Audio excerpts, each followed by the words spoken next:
All right, good morning, and thank you for being here. Today is Tuesday, October 26, 2021. It's 9:02 in the morning. Today we wear purple for Domestic Violence Awareness Month. It was 2 weeks ago, it was Breast Cancer Awareness, so we were all in pink, and today we're in purple. We do want to ask the Reverend Ricky Bybee, with the Associate Pastor of Trinity Baptist Church, and the midday DJ Hope for FM 91.3 to come up and do our invocation, and Commissioner Pickens will lead us in our Pledge of Allegiance. All rise if you're able to do so. Prayer. Our most gracious and heavenly Father, as we assemble today, Father, we do so in adoration of you, Father, for the gift that you've given us, the grace of life. Father, we do so in exercise of our democratic ways of life here. We gather to make decisions for the community. But Father, we do know that all authority is yours. You've given authority to leaders to protect and guide us. And today, I'd ask that you'd give our leaders wisdom, discernment, strength, resolve, keep them healthy, safe, and rested so they can continue to guide us through this troubling time in our lives, through this pandemic, and then, of course, a vision for our future to guide us boldly into that future using your grace and your mercy. Father, I ask that you give our leaders wisdom about what needs to be done to stabilize our community. Father, I ask you just give our civic leaders inspiration and courage and joy and strength to meet the needs of the community. And Father, I further just recognize that, Father, we just lift up the victims of domestic violence to you. Father, it is an issue. It's a problem. It's a worry. So today you tell us to cast our cares upon you. We do that. Father, it's not only asking for awareness, but Father, the resolve to step out boldly and do something about it. So Father, we lift up the victims of domestic violence to you. We ask for those to open their eyes to it around us, and we ask for resolution in it. And help us as people in our community to display courage and hope and generosity and kindness, and just inspire those around us to shine a light. It's in your holy and precious name, and I pray, amen. Amen. Please join me in the Pledge of Allegiance. I pledge allegiance to the flag of the United States of America, and to the republic for which it stands, one nation under God, indivisible, with liberty and justice for all. Thank you, Brother Ricky, and thanks, Commissioner Pickens, for that. Gentlemen, our next item on our agenda is the approval of the minutes as stated in your agenda. Move approval. Proper motion by Commissioner Turner, proper second by Commissioner Adamczak. Any further discussion on the motion? Hearing none. All in favor signify by saying aye. Aye. Opposed, like sign. The ayes have it. Before we got 1 minute before we go to our Port Authority. And gentlemen, if you can see this trophy we got, we are a tournament partner for the Major League Fishing Tournament that was held last weekend. It's a very nice gift that they gave us, and went down to the riverfront on national TV. It was streaming live on the internet, and it really showcased Palaca and Putnam County and the St. Johns River. Over 350 anglers were in support of this. It was a 3-day tournament, huge economic impact for our community, many volunteers, and like I said, many millions of people, well, not millions, but quite a few people watching. So, but whenever you see, I was talking to a family from Tennessee, and they were cold up where they were at. Here they are in Florida wearing shorts, enjoying the bright sunshine. I told them not to go home and tell anybody about our weather. Tell them it was nasty and miserable and not to, no, I'm teasing. But it really is, when you look at, Putnam County, the river, the beautiful asset we have, it's just a really nice place. And Dana, thank you for all your hard work. That actually comes to us from the TDC and the Board of County Commissioners, since we fund the TDC. So that was a very nice gift, and it was very nice to go down and get that award. So thank you. Next item on our agenda will be the Port Authority. So I will recess the Board of County Commission meeting. I will call to order the Port Authority meeting. And item number 1 on the Port Authority, administration discussion of purchasing property from Georgia Pacific. Mr. Suggs and Julianne, you have that topic? Yes, sir, Mr. Chairman. As you know, the board gave direction to administration to look at the piece of property located out there off of Comfort Road. owned by Georgia Pacific that had been up for sale. We've met with the folks at Georgia Pacific and the representatives of Georgia Pacific, and this is what you see in your packet is a proposal from us, from the Board of County Commissioners, to purchase the property of GP. As you know, it was up for sale for $1.4 million.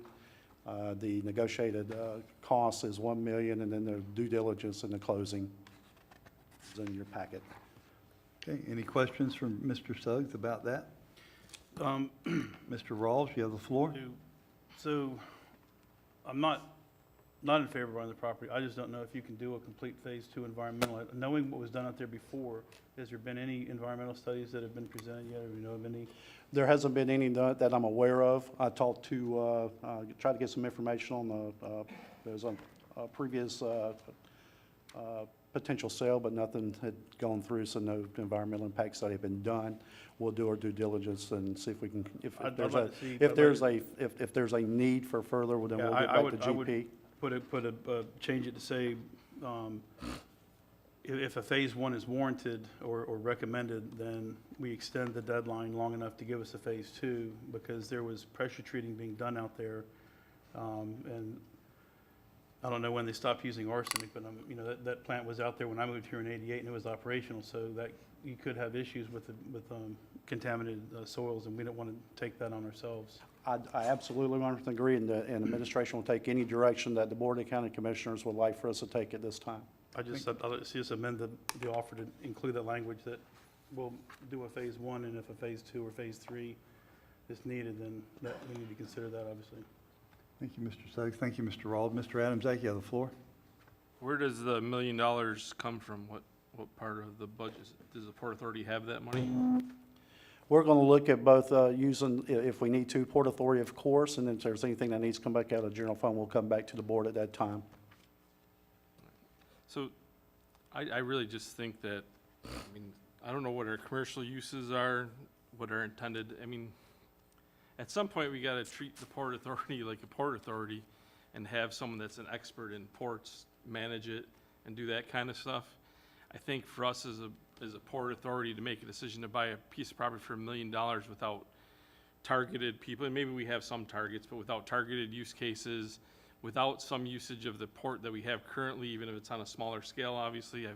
I've been talking about this since I've been in the seat, that we need to start using it the way it is, and then as we get the port dredged and stuff, then do the improved access, have more people utilize it. Without a port manager in place and without some vision of how we're going to utilize the port and then this property in conjunction with it, and why we would want to do that as a government and not have some private entity. If there was really value in using that as a storage for private entity and they saw some futuristic there, the property wouldn't be available, in my opinion. Some private entity would have already swapped it up and started using it or planning for our future dredging and things like that. I'd much rather see us work as a team with whoever ends up buying the property to utilize the port as the pass-through to them. And I think there's a way we could generate revenue utilizing the port docking and have someone else own that property, basically utilizing it as storage for cars or for lumber or whatever it ends up being then use case. I just don't know that government should own that property. Thanks. Thank you, Mr. Adams-Zak. Mr. Turner, you have the floor. Yes. First, I'd like to say that I agree with Commissioner Rawls. I believe that we definitely have to make part of this deal an environmental survey and take it as far as we need to make sure the county, if it's a private piece of property, DEP may not make them clean it up, but if the government county owns it, they make us clean it up. So I believe we need to take it to that step. If it will pass an environmental survey, then I'm all for buying this property. I think that the main thing, the development or not only the development authority or the port authority, the main thing both of them are here for is for economic development. If we can get 15.6 acres of industrial zone land and it's clean out in the industrial park, I see no downside to this. I think we can find the money to do it. I am a big advocate of not holding private property on the tax rolls as much as possible, but this is one of those situations that I think would be very advantageous for the county to own. I don't disagree that we need a Port Authority manager at some point. I just don't think that point is here yet because there's really nothing for them to manage until we get to the point where we're doing business out there, which we're moving towards on a government pace. That was an intended pun. I got it. Okay, so, anyhow, I do agree with that we do at some point need a port manager, but just maybe not now. But I think this is a piece of property and it would be good for future economic development, and it may not be that far in the future if a few things fall into place that staff's been working on very hard for 4 years now, as far as the dredging and what have you. So I am gonna be in favor of this as long as we can put in some type of an environmental survey or something on it. Thank you, Mr. Chairman. Thank you, Mr. Turner. Mr. Pickens, you have the floor. Yeah, Chairman Harvey, I agree with Commissioner Rawls and Commissioner Turner about the environmental study. This property is just recently on the market, right? It hasn't been on the market a long time, has it? It's been on the market for a little while. I'm not sure quite how long. I do know that there was a previous offer made on it, but it didn't go through for whatever reason. But it's been on the market for a little while. I'm not, to answer your question directly, Commissioner, I don't know how long it's been on the market. Okay, all right, and I agree that the location of this property and securing it for future development, I think, is be advantageous.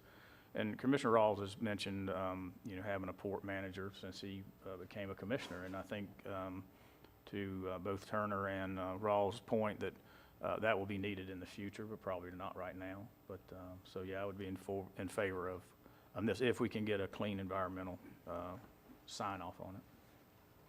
Thank you, Mr. Pickens. Mr. Adams? Yeah, so I can't get there with no vision for the property, with no port manager starting to create that vision, with not knowing where the $1 million is gonna come from exactly. I can't get there for a vote, to vote yes, but I guess I'll be alone. Thank you. Mr. Rawls? I think Commissioner Adams is right. Maybe now's the time that we start having workshops based on the Port Authority vision and start laying that out. I don't want to see us miss this opportunity because, you know, I think there's been other opportunities that have missed out there. The asking or the price that we're offering is pretty much in line with another piece of property that's for sale out there right now. It's about 65,000 acre, 64, something like that. So, you know, we're offering 66. I think the property does have value for public use if we can sit down and have a conversation about how we move the port forward, because as it stands right now, we don't have enough room on the bulkhead to be able to bring in any kind of ship or barge and unload it and then have a laydown area. We would need an area like that. But you know, right now, my concerns are what is hidden beneath the dirt, because when I worked at Naval Air Station Jacksonville, they made it very clear to us it was considered a super site because of all the fuels and stuff that have been dumped over the years, and we obviously don't want to own one of those. So, Thank you, Mr. Rawls. And I want to make a comment, too. I think this is going to be a good purchase for Putnam County. I do agree, environmental survey. I do see a port manager. I've said that for years when we get ready to manage something. But with the raising of the Shands Bridge, with the dredging process that we got going on, I've been to Jacksport. I know Commissioner Rawls has been there. With the Outer Beltway coming, we can move goods and services out of that port, and it could be something that would really be beneficial for the citizens of Putnam County. And then what does that look like? Do we own it later on down the road? Do we lease it? I don't know the scenario, but I don't want this property to get away from us. So I need consensus from the board. Mr. Turner? Mr. Chairman, I think we need to do this by motion, if you don't mind. I'm ready to offer one. I'm ready to accept one, sir. I move that we pursue this piece of property with the caveat that we have an environmental assessment done on it that's approved. Okay. We have proper motion by Commissioner Turner. Do we have a second? no second. Second by Commissioner Rawls. Any further discussion on the motion? Mr. Adams, do you have a discussion on the motion? Yeah, I feel this is an example of where we're potentially growing government. We're growing a port authority that really isn't serving its purpose at this time. It will in the future, I guess, if we get a port manager and things like that. We're growing it without a plan. We're growing it without having management in place to facilitate a plan or create a plan, whether that's someone that we hired from the outside or someone that we hired as a permanent employee. I'd love to see the idea of having a permanent employee, and when we have these Port Authority meetings, that person who that's their standalone job. I think this could be a huge thing in this county of Port Authority. I really do. I think it's important that we have it, but I think we should be an oversight mechanism, not an ownership mechanism, and that's just where I stand. Thank you. Okay, yep. Mr. Rawls? I agree wholeheartedly with Commissioner Adamczak. I think what makes this special is the fact that, you know, this piece of property will not be here forever. And if the other folks had bought it for whatever reason, they didn't buy it, you know, that we wouldn't be having this opportunity. If we're going to have a port, I think we have to have this type of asset available to us to be able to move forward. I don't see the need in dredging the port as it stands right now. I think it's a complete waste of money because of what we do have available. I think this is a little bit of a game changer, but I do agree that we need to have some focused conversations and come up with a plan for the port. Mr. Adamczak? He used the word special. If a property is that special and has that much commercial gain and that much commercial opportunity, the private sector would be gobbling it up, and that's who should be gobbling it up, and that's who should be then coming back and working with the Port Authority for our access to get things to that property. Again, it is a special piece of property. I think the port's a special place. It's way undersized. We do have some issues there, but again, that's where a port manager would come into play. And I just don't see taking this out of the private sector. I think that there's opportunity that if the piece of property is utilized privately, it could be millions and millions of dollars of tax revenue if the right organization purchased it and utilized it. By us putting it in our coffers, I think it eliminates that. It lowers our tax base, it lowers our revenue, and we spend $1 million from which we don't know where we're pulling the money from. Thank you. Mr. Turner? Yes. You know, part of this property has a rail spur on it. So it's not just about going out and digging out the dredging the place and maybe bringing shipping containers in or whatever. This could also be a shipping hub for rail. You know, you could go in there and do that. Getting 15.6 acres of industrial land in our industrial park for $1 million is a bargain. And if it comes to the point to where a shipping company or someone like that decides to come in and take that, there's nothing that says we can't turn around and sell it to them for their vision to move the deal forward. It's just that, so with that in mind, I call for question. Call the question. All in favor signify by saying aye. Aye. Opposed, like sign. Aye. The ayes have it. Thank you very much. Any public comment on Port Authority items? Only on Port Authority items at this point. Seeing nobody rushing to the podium, any other general discussion by the commissioners on Port Authority? Mr. Rawls, do you Yeah, have?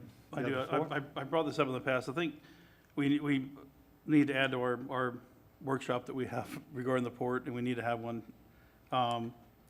We need to discuss the water system out there going forward and what our intention is.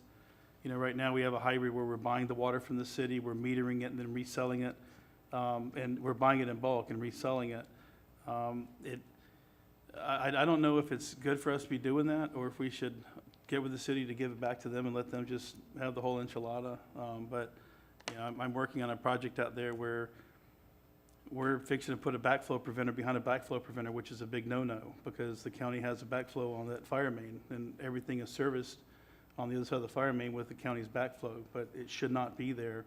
And this is one of the situations where it could cost the taxpayers money when it shouldn't have to. So I just think we should have a conversation about that at our workshop, either this afternoon or even in a couple weeks, call a special workshop for it. But get staff to come in and present where we are, what we're doing, and take a look at the numbers as well if we're making or losing money on it. Thank you, Mr. Ross. Any further comments? And we'll close our Port Authority meeting, reconvene our Board of County Commission meeting. Wendy, I'm going to take a point of privilege, and if you will, commissioners, indulge me for 3.5 minutes. Yes.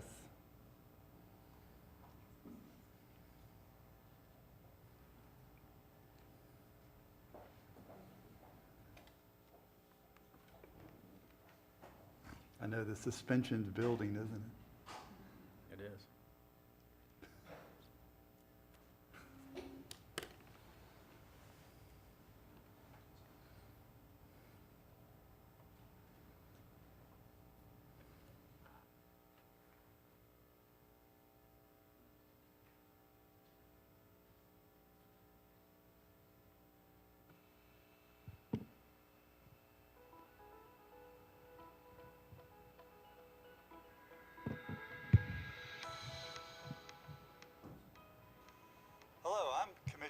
and Chairman Larry Harvey from Putnam County, and I serve as the Chair of the Florida Association of Counties I knew that Presidential guy. Select Committee on Broadband. Last year, FAC began its Can you Access get any louder, 67 Wynn? initiative to implement a comprehensive approach to empower Florida counties to develop solutions to address the impacts and lack of access to critical communications and information technology resources in Florida communities. This work continues with the Presidential Select Committee on Broadband, commissioners from each corner of the state, both rural Can you and start urban, it over? bringing their perspectives to tackling We're trying to get the volume for you. FAC hopes to support the Department of Economic Opportunities Office. Put the mic down at the computer.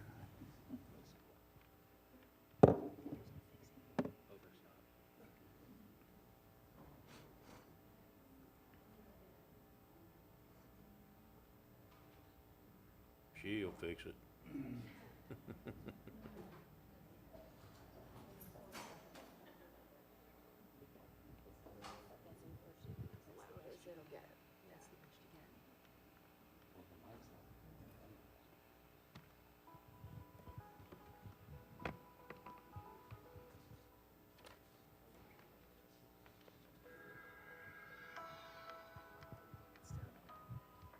Hello, I'm Commissioner and Chairman Larry Harvey from Putnam County, and I serve as the Chair of the Florida Association of Counties Presidential Select Committee on Broadband. That ain't gonna work. Last year, FAC began its Access 67 initiative to implement a comprehensive Should've done approach it in the back to of the empower IT Florida and the counties IT to room. develop That's what, solutions to address you know what, don't worry the about it. impacts and lack of access to critical. Well, This is the video I made with Florida Association of Counties about the Presidential Committee on Access 67 that I do for the state of Florida. But we always have technical difficulties sometimes, but we're good. Mr. Chairman, I apologize for that, but what we can certainly do is That's put it okay. up on the website. That's fine, yes. Don't worry, we're good, we're good. Thank you. Go into the extra. Oh, you're going to try to do something? Okay.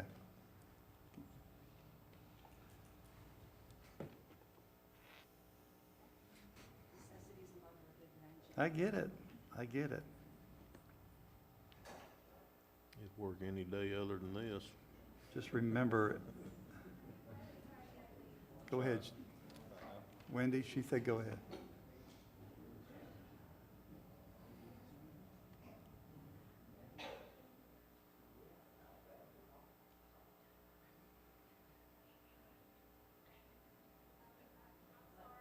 That's okay. We'll move on. Thank you very much for the opportunity. Next on our agenda is our public hearing, 905 Certain Planning Development Zoning Map Amendment from C2 to C4 to IH. Wendy, you have that?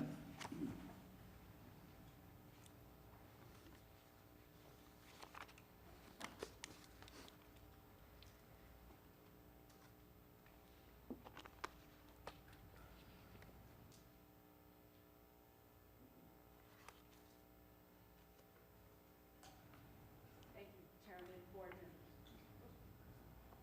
Thank you, Chairman, Board members. Okay, this is an ordinance of the County of Putnam County, State of Florida, amending the official zoning map for Putnam County Incorporated into Article 2 of the Putnam County Land Development Code, Ordinance 2005-18, providing for severability and effective date, case number R2117. This application is for, the applicant is Melinda and Sylvester Comer. The agent is Melissa Williamson. It's a zoning map amendment for 5 parcels. They are C2 and C4 respectively, and they are trying to be rezoned to industrial heavy. The properties are located at 3859, 3863, 3865 Reed Street, and 765 North Moody. The parcels are designated urban service. The parcels total 3.85 acres, and the parcels are located within the airport height notification zone. The requested zoning to IH is allowed the property to be used for an asphalt plant. The subject, of course, will be subject to development review and jurisdictional approvals. The airport height notification, that's a little different. We don't get that too much coming down the pike. It regulates the height of structures and other objects in the vicinity of public airports. The airport height notification zone extends outward 20,000 feet from the end of each side and active runway. The requirements for the AHN, development or permit approvals for potential airport obstruction shall not be issued without a condition requiring FAA approval, stating that the potential airport obstruction does not exceed the FAA obstruction standards. Any such condition must be satisfied prior to final approval of any development.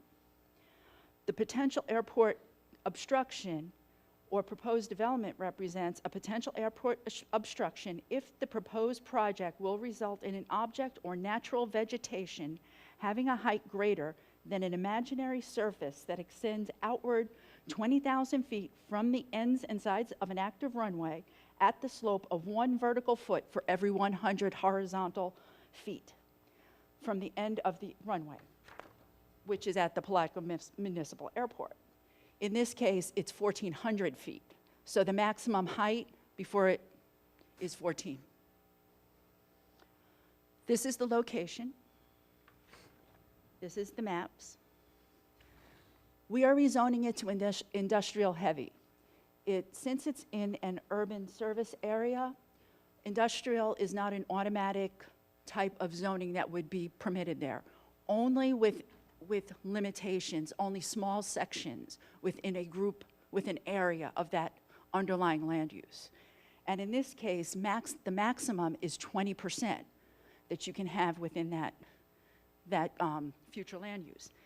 We had a map done, and it is only going to be 6.89% within that area, which is the Palatka zoning area, that general area. Urban service consists of areas where urban type infrastructure, industrial uses are permitted, and they cannot exceed 20% of its total land area without a comprehensive plan amendment. So that's why we don't have one hooked up with this. The existing zoning, as I had stated earlier, is C2, C4, which is regular general commercial and a commercial intensive. The IH, of course, allows an industrial type use. Urban service allows for the industrial uses. Industrial heavy provides for the industrial zoning district. The parcel has access to State Road 100, Reed Street, which has an adopted level of service of D and operates acceptably. And the surrounding land uses are primarily intense commercial and industrial. So there's not much difference in the surrounding areas. Staff finds that the proposed rezoning to IH is consistent with the comprehensive plan, consistent with the local requirements for IH zoning, compatible with the surrounding land use. Staff had recommended approval to the Planning Board in September, and they voted 8-0, recommending approval to the Board of County Commissioners. If you have any questions on Wendy, I have a question for you. Sure. You mentioned in your presentation 10 feet height. You said 10 feet in height? 14, because from the airport, from the runway, not an imaginary line, but a line drawn Okay. across to this property is 1,400 feet. So 1 foot for every 100 feet, so you go up, 14 feet is your max. So having said that, the request was for an asphalt plant, Right. which is relatively high. But by the same token, if it were an auto repair shop that came into the same situation in that general area, and their building was 35 feet high, they too would have to go through this because it's higher than the 14 feet. All right, well, final question that I have. We adopt this today, but it is subject to FAA approval, correct? That comes in, no, FAA has to basically review it to see that it's not a hazard. We're not saying it's up to them. We, during the development review process, we require that letter to say, we're good. Okay. That is a performance standard that we I require. think my question is today, we approve this today. Do we have to wait on FAA? Absolutely not. Okay, thank you. Commissioner Turner, you have the floor. Thank you, Mr. Chairman. There's two issues going on here. One's a development permit, that comes later. That has nothing to do with today, nothing at all. I'm surprised that it was even brought up, because what it is, this means that we're passing a piece of property for industrial zoning. Right. Because if they don't ever build a plant, if they don't ever do anything, it's still industrial zoning. So that's what we're passing today. Correct. Where all this other stuff shouldn't even have been brought up until the development review hearing or whatever. Because usually it's not what you put there, it's what can be put there is what matters. There's also seems to be a controversy over the 14-foot limit. I've talked to this individual that's trying to do this, so ex parte communication is revealed.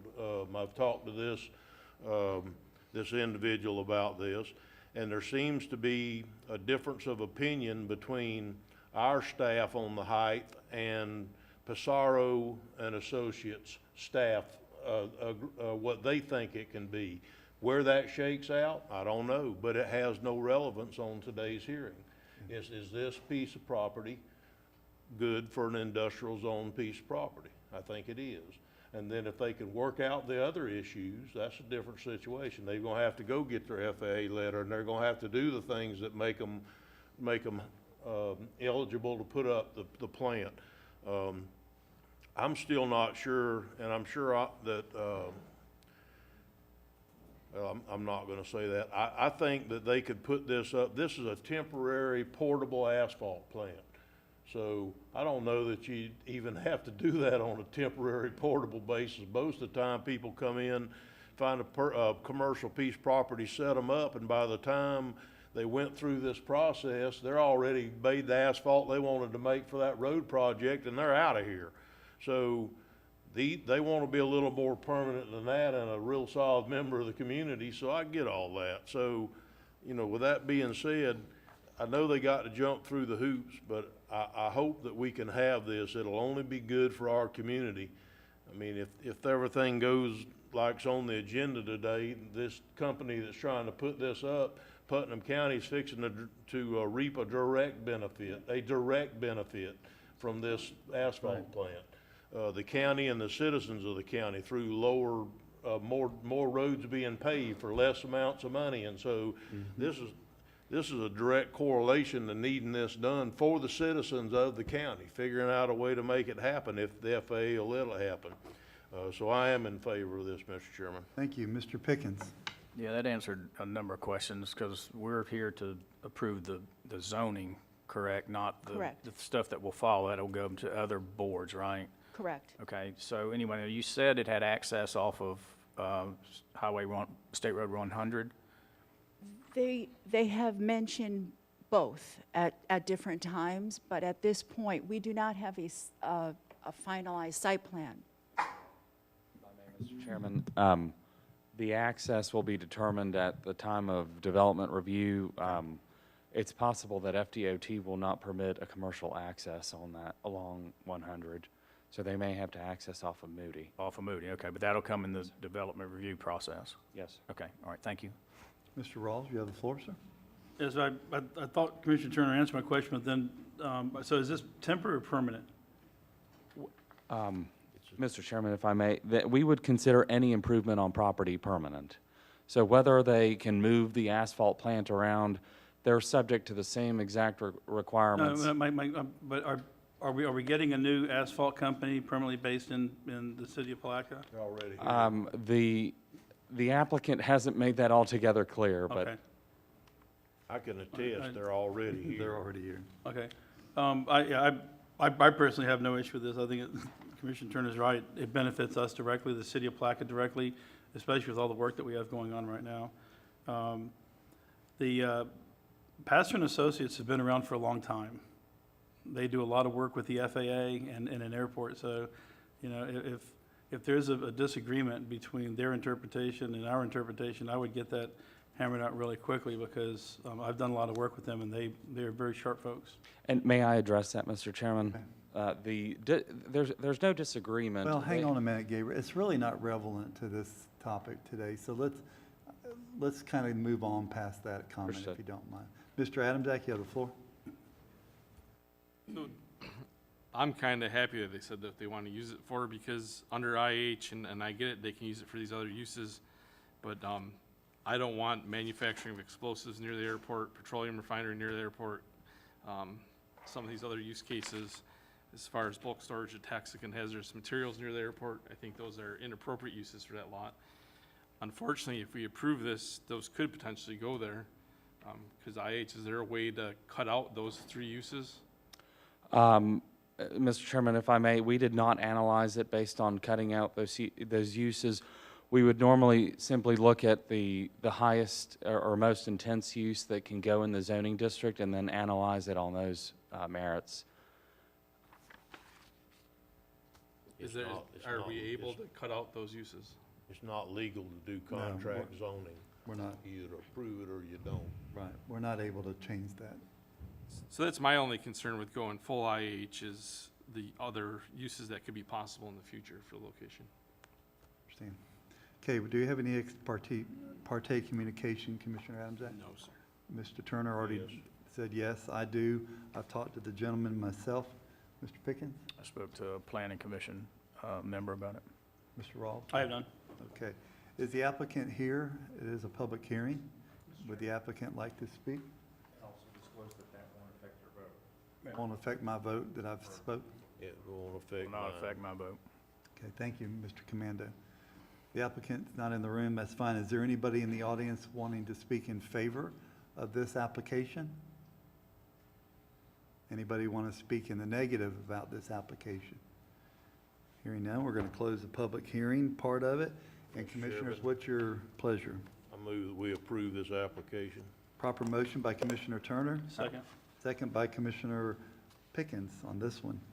Any further comment on the motion? Hearing none, all in favor signify by saying aye. Aye. Opposed, like sign? Aye. The ayes have it. Thank you very much. Next is our presentations. I'm going to take them out of order just a moment. Move item B to item A. Public Works Employee Recognition, Mr. Carl Carnes, 33 years of service. Mr. Troxel, why don't you bring Mr. Carnes and his family and anybody else that wants to be with him? Y'all might as well come on down. Come on down.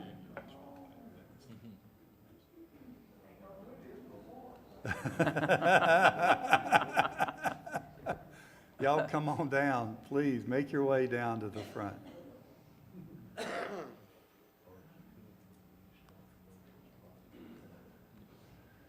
We got a lot of folks here this morning. It is my pleasure to talk about Mr. Carnes. As you said, he's got 33 years of service to the county in many roles, but his last role has been the most impactful to the citizens of this county.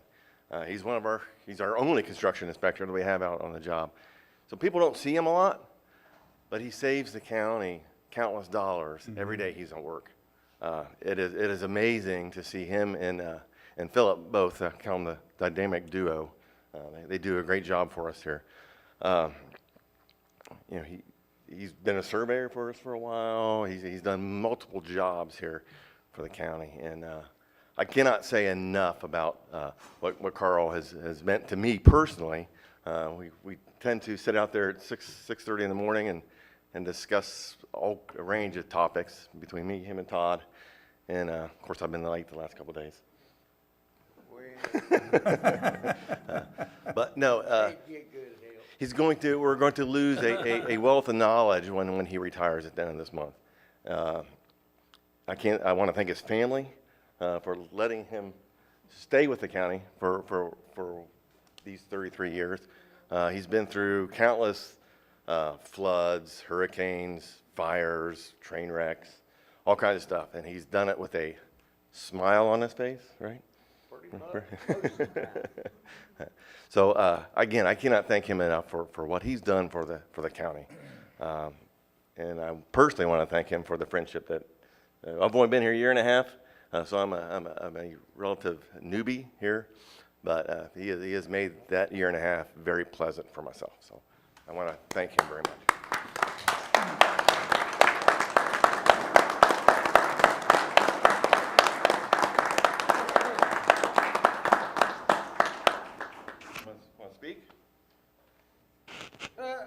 want to hear it. Come on up, and let's get our picture. Yes, okay, good picture. Come on. Bring your family up, bring everybody up, right here. Congratulations. I don't know which is the worst motley, this one or this one. How you doing? This one. Congratulations, sir. Thank you, sir. Thank you.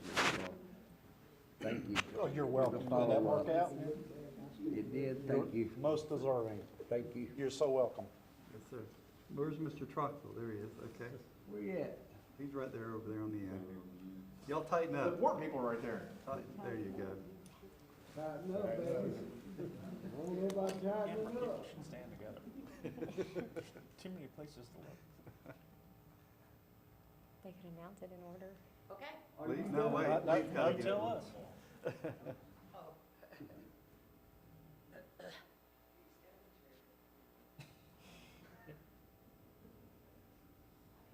Congratulations. Enjoy retirement.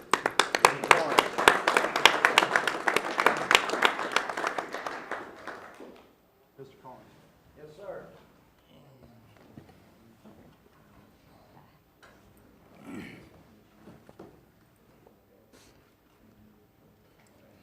wonder what commissioners did before they invented the rollers on these chairs.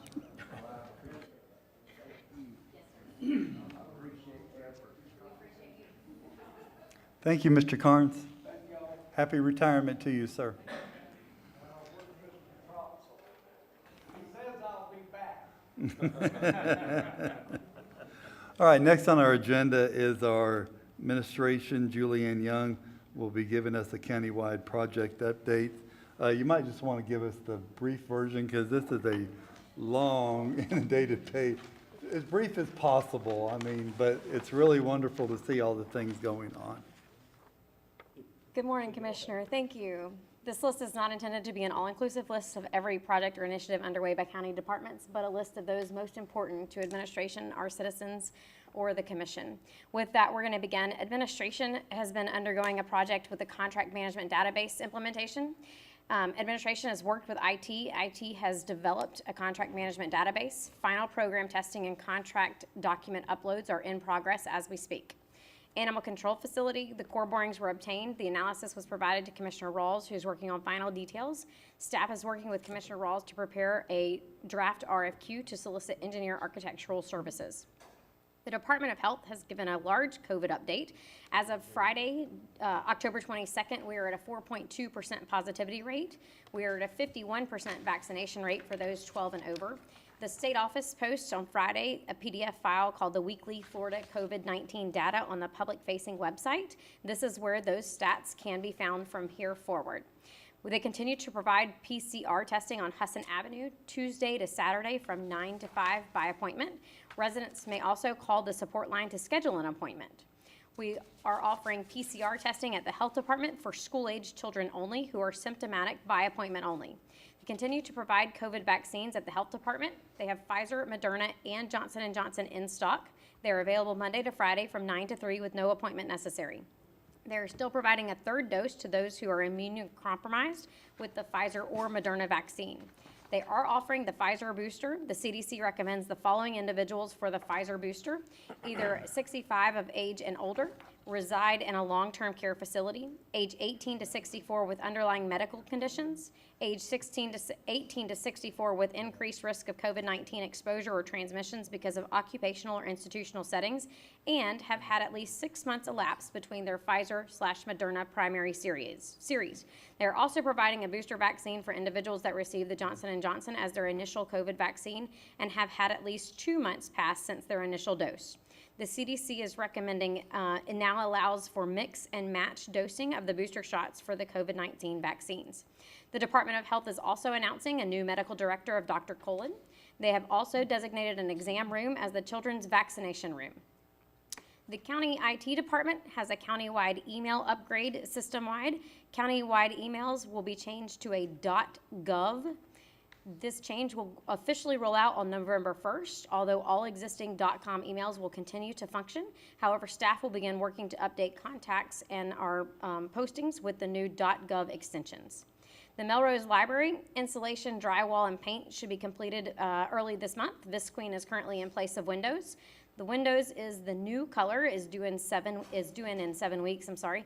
HVAC and electrical framing and inspections have passed. Exterior doors have been installed. Interior doors are going to arrive well before the windows.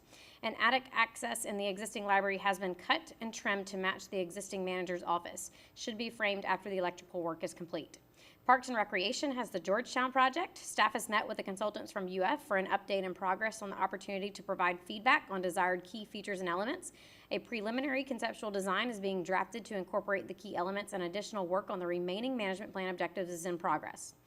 Flora Home Park's historic building, all rough electrical and plumbing have been complete. The septic and drain field has been installed, but final inspection is waiting on the installation of the well. The priming of the building of the exterior is complete. Caulking and final paint is on next. Windows are being reassembled and reinstalled following the restoration. They have met heating and AC contractors last week, and permitting plans for rough AC are underway. Plans are being made this week for installation of the insulation, and the bids are out for drywall installation. Installation of the side exterior doors is planned for this week, and they plan to finish exterior painting prior to the starting of the exterior structures. Planning Department has the comprehensive plan update underway. By today, October 26th, staff will have finalized work to address the comments sent to the county by the Department of Economic Opportunity. Addressing the comments requires staff research, insertion of additional language into the comp plan elements, and editing of the comp plan maps. The comprehensive plan adoption hearing is scheduled to take place on November 9th at 5:05. The Building Department has the Citizen Serve online permitting project underway. Citizen Serve is in the final stage of implementation with the payment processor complete. We will be moving forward with final data migration, training, and implementation. Public Works has the Fort Gate Landing project. Construction bid has been awarded and coordination with the contractor has commenced. Public Works has the Pardon Bridge project underway. Construction is underway. The previous weight restrictions have been removed. Final completion is anticipated to be the end of November 2021. Lake Susan Road Phase 2, the project is complete and in the closeout phase. St. John's Avenue resurfacing, Palm Avenue to the CSX crossing at the Palaca Fire Department. Requests for qualifications from qualified firms to perform consulting, engineering, and inspection services are due November 1st. Once a CEI firm has been selected, Public Works will request concurrence from FDOT to advertise for construction activities. County Road 310 Bridge Rehabilitation. FDOT is currently reviewing the draft documents for the request for qualifications for qualified firms to perform the construction, engineering, and inspection services. They have informed Public Works that their review will be complete this week. Final permitting activities are underway. Septic to sewer conversion Phase 2. The contractor has mobilized and construction activities are underway. Completion of the project is anticipated to be April of 2022. Septic to sewer conversion Phase 3. Public Works is currently compiling bid documents for the project. The required utility easements and utility agreements have been sent to those who have submitted letters of commitment during the application phase of the project. Sawyer, Salem, and Bull Green drainage projects. The bids were obtained for the construction phase of the project on October 12th. Public Works has created an agenda item to discuss awarding this project during the transportation workshop this afternoon. Dirt to pave fiscal year 2020, Silver Beach, Magnolia, North Beach Street, Cypress Point Circle, Lakeview Trail, Twin Lakes Boulevard, Cinnamon Drive are all complete. Hunter Road and College Road are complete minus the sod. The contractor has started surveying activities on Kingfish, Blanchette, Marlowe, Indiana, Higgins Street. The contractor has completed placement of the road base and anticipating paving Bainbridge, Druid, and Balsam Street this week. Dirt to pave 2021. Bids were received September 23rd, 2021. A discussion involving the recommendation to award will be presented to the BOCC during the transportation workshop this afternoon. Dirt to pave 2022. Survey work is underway by county staff. The East Putnam Drainage and Flooding Mitigation Phase 1 and Phase 2. Phase 1 construction activities have started and are anticipated to be completed by November 14th, 2021.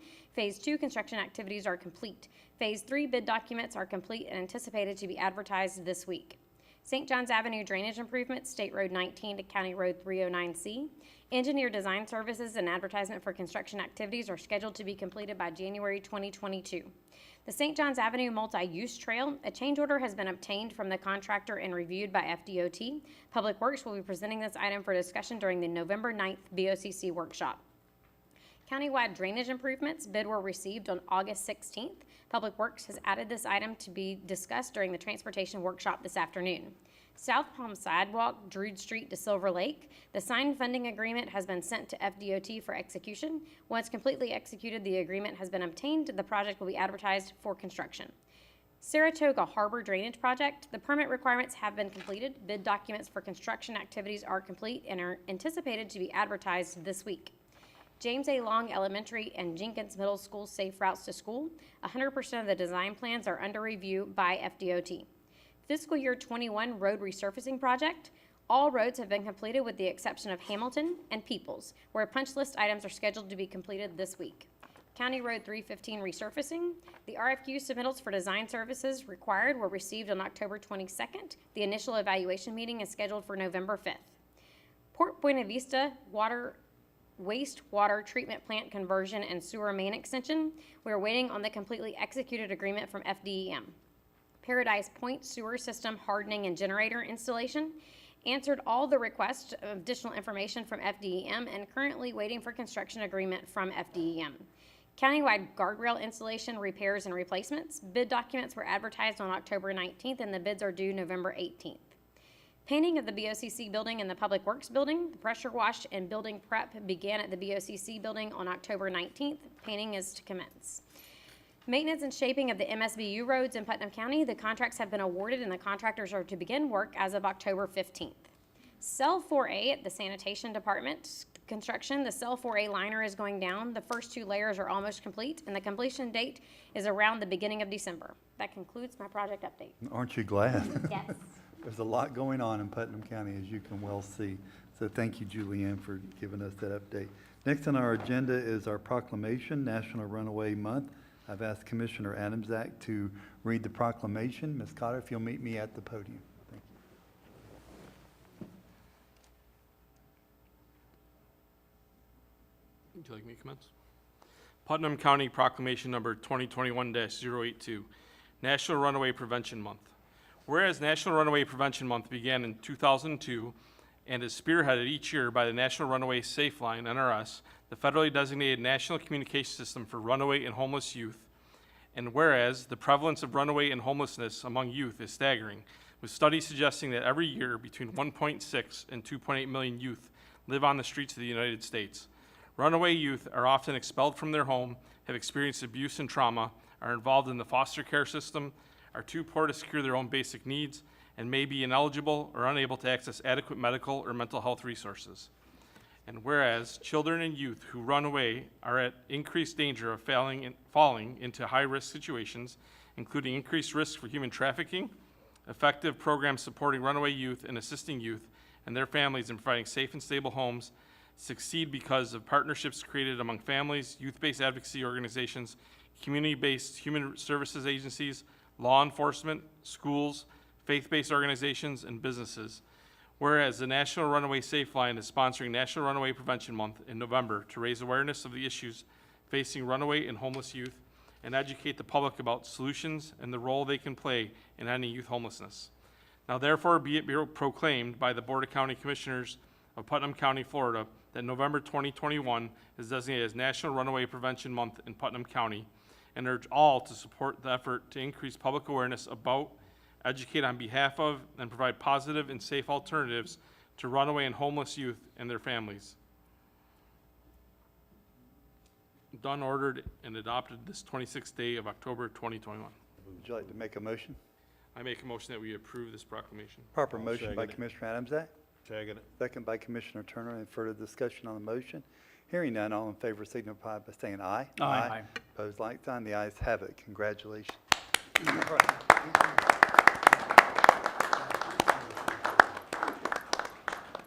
I just wanted to thank the commission for supporting us.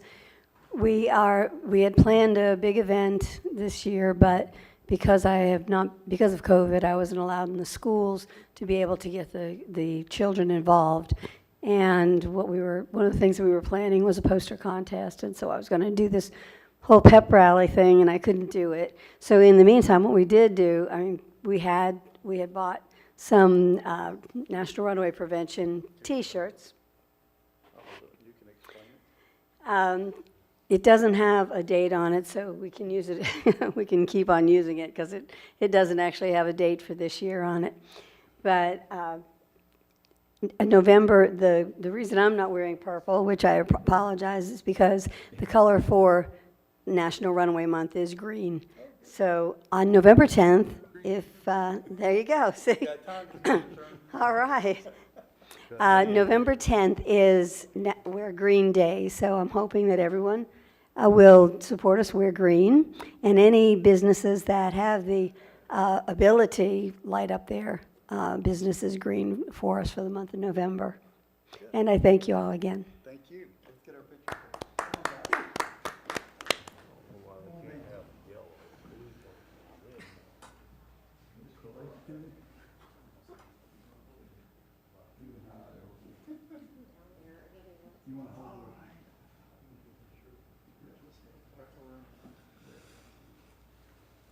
Are we all in?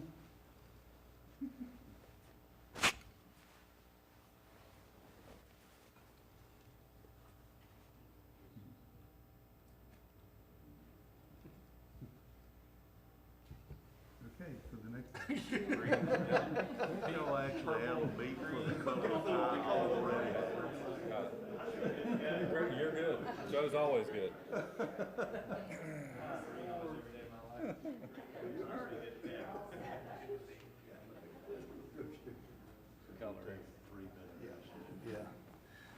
All right, thank you. We're going to recess for 3 minutes.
back up. If y'all could find your seats, we'd appreciate it. Next item on our agenda is public comment on agenda items. There is a public comment on miscellaneous towards the end of our agenda, but is there any public comment on agenda items? Okay, seeing no one run to the podium, we'll move down to the consent agenda. Start with my far right, Commissioner Adamczak. Is there any items you want to pull? Baker, Delta, Echo, and Indigo.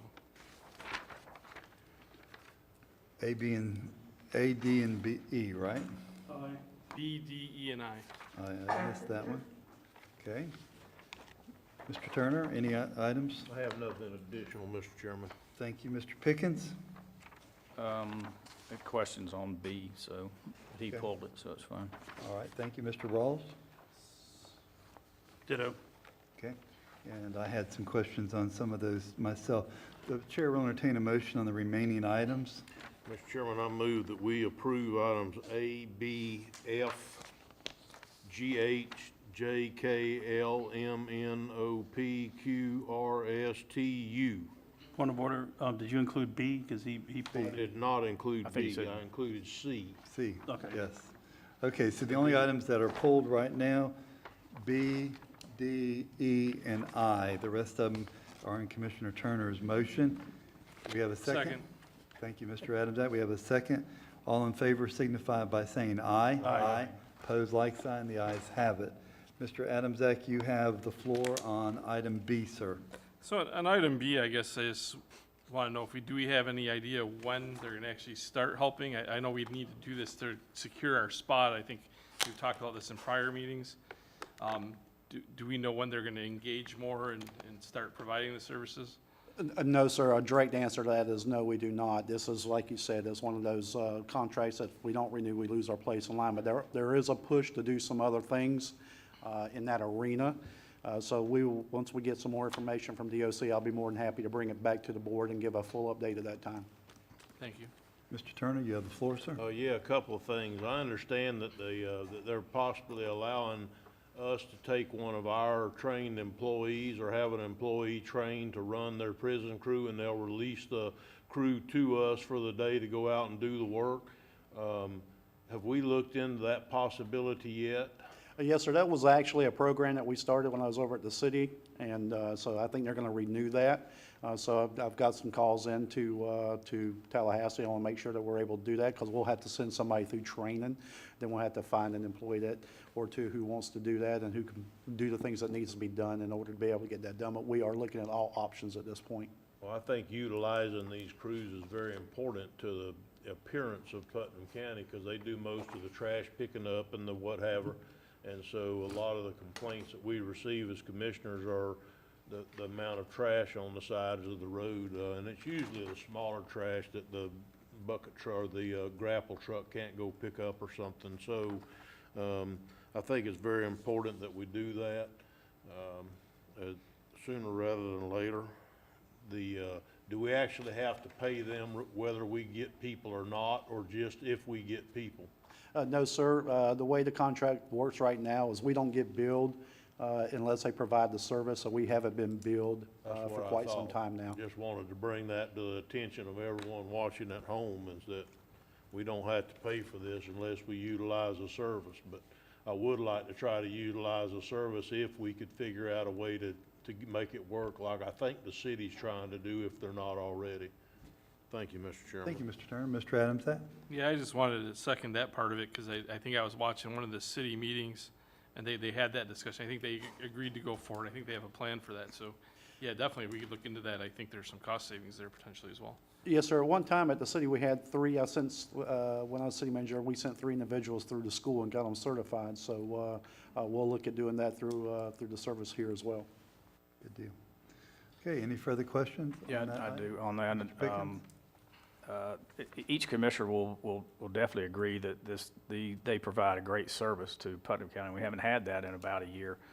And so hopefully we'll get them back as soon as possible, from the weeding to, around signs and things like that, and also the picking up of the trash, especially before the mowers come through.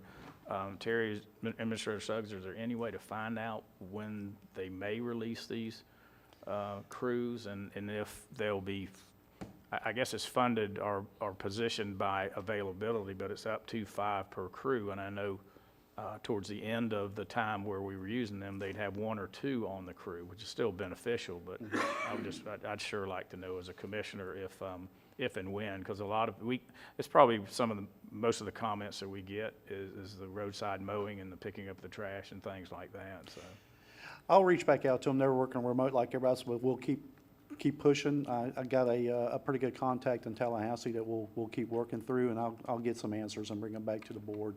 Absolutely. all right, thank you. Mr. Turner? Maybe we could even go as far as it wouldn't take as much training if we could get an off-duty police officer or off-duty sheriff we could pay the overtime money. It would still be to our advantage to get some of this work done until we get somebody trained or until we got something done. So it may be, if they want to do it, it may be they don't want to do it. I don't know, but that would be another avenue to possibly look at that would take less training on somebody that has law enforcement experience and starting from scratch, perhaps. Yes, sir. One of the things that we were real successful for in a previous position was that we were able to get some retired DOC officers, and they came back and worked on their contract type agreement, which was really beneficial because they knew the rules and they knew everything on how to make sure everything got done appropriately, because there's a lot to it, but we'll certainly look at every option. Colonel Wells? Yeah, we can certainly look at that if we have some deputy sheriffs that are corrections certified that want to work on an off-duty basis for the county on that, or on an overtime basis. The only reason that the sheriff's office hasn't moved forward to provide with an additional inmate work crew in addition or in replacement, whichever way you want to go on your DOC crews, is just because of the lack of corrections deputy sheriffs and the availability for them. Corrections academies are graduating, 2 or 3 years ago, we're graduating numbers in the upper 40s. The last one we had here through St. John's River State graduated 14. We're really working hard to try to increase that. But we've also already begun the research on our side to see that while the DOC has an exemption where they can allow their inmates to leave with folks that have this training, we're working with Florida Model Jail Standards to see if we can get that same exemption on the county side so that we can release our inmates out to trained workers in the county as well. Because it's not the lack of inmates that are begging to do these types of jobs, it's for the lack of deputy sheriffs to go with them and our inability to hire those. So if we can get Florida Model Jail Standards on board, who regulates us as our accrediting body in the jail, to agree that we could also do the same with qualified individuals that are already employed by the county, we want to join that program as well, and that's a conversation that Mr. Suggs, Ms. Young, and I had just this last week or so. Part of the issue is that if we hire somebody full-time that doesn't do anything but run crews, and we use them for DOT, even before COVID, DOT didn't send somebody out every day. There could be multitude of reasons why they didn't release prisoners that day to go work. So if we had some kind of a program to where we could run DOT crews and we could also run, I think you had talked one time about running lady crews. Yes, they sir. could definitely pick up trash on the side of the road, Yes, small trash, and without overextending them. And so maybe we could work out a program where on the days that we couldn't get a DOT crew, we could get a sheriff's crew if you could get all your stuff, and maybe we could have that person that just works for the county every day. We want any option possible to make that happen. It benefits the county, it benefits the taxpayers in the county, but also benefits the inmates. And we do have a long waiting list of female inmates that want to join work crews. It's just the ability to send them out, and we only have so many inside positions. Ladies are running all of our kitchen food preps and getting their certifications and all their safe food handling.